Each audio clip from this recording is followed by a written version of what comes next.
কড়া গরম হয়ে গেছে, খুব সামান্য তেল দেবো, বেশি তেল। দই লাগবে, দইটা ফাটা, কাঁচা লঙ্কা, গোটা লঙ্কা দেবো। এটা মৌরি, এটা মেথি। এবার আমি সর্ষে দেবো কটা, অল্প করে, সাদা সর্ষে, কালো সর্ষে। সুন্দর একটা সর্ষে দেবো ভাজা মশলা। এটাকে বাড়তে হবে, এটাকে শিলে বেটে নেবো। এখন অল্প করে লবণ দেবো। এবার চাল কুমড়োটা কুচি কুচি, একদম কুচি কুচি করে ফ্রাই করা আছে। এটাকে আমি চাপা দেবো। গ্যাসটা একটু বাড়ানো, বাড়ছি, খুব সুন্দর সেন্ট বেরিয়ে গিয়েছে, দারুণ। এবার এই মশলাটাকে আমি চাপা দেবো, নাহলে গন্ধটা বেরিয়ে যাবে। সেদ্ধ হবে, 70% সেদ্ধ করবো। এটা হয়ে গিয়েছে, এবার নামিয়ে ফেলবো, গ্যাস অফ করবো। আমি এই দই দিয়ে দিচ্ছি, টক দই ভেজেছিলাম, ভেজে বাটলাম, সেই মশলাটা দেবো, লাগলে পরে দেওয়া যাবে। এই লবণ দেবো, আর খুব সামান্য হলুদ। এতে হলুদ দেয় না, কিন্তু আমাদের আবার হলুদ ছাড়া চলে। আর দেবো চিনি, এই তো চিনি।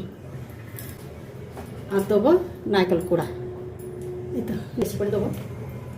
দারুণ একটা সেন্ট বেরিয়ে গেছে, মশলা, ভাজা মশলা সেন্ট বেরিয়েছে, সুন্দরভাবে সেন্ট বেরিয়ে গেছে, খুব দারুণ সেন্ট বেরিয়েছে। এবার সর্ষের তেল দেবো, এটা যে খুব বেশি লাগবে সেটা নয়, আর দেবো না তেল। লঙ্কা আর দেবো কালো সর্ষে, সাদা সর্ষে মিশানো। তারপর দেবো কারি পাতা। এবার আমি এই সবজিটা দিয়ে দেবো, মাখানো সবজিটা। আমার মতন করে আপনারা করে দেখতে রকম করে খাই। এভাবে চাপা দেবো। আমি গ্যাস কমানোই আছে, কেননা দই দিয়ে আছে তো, কেটে যাবে, একটুখানি ইয়ে হয়ে যাবে, তারপরে গ্যাস বাড়িয়ে দেবো, তাহলে দই কেটে যাবে। লবণ লাগবে, অনেকটাই লাগবে।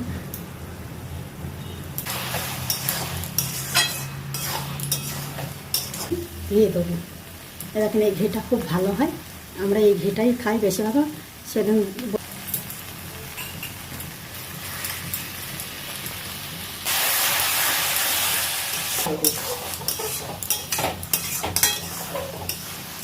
এই রান্নাটা লাউ তরকারি করে হবে, চাপা দিই, তারপরে দেবো।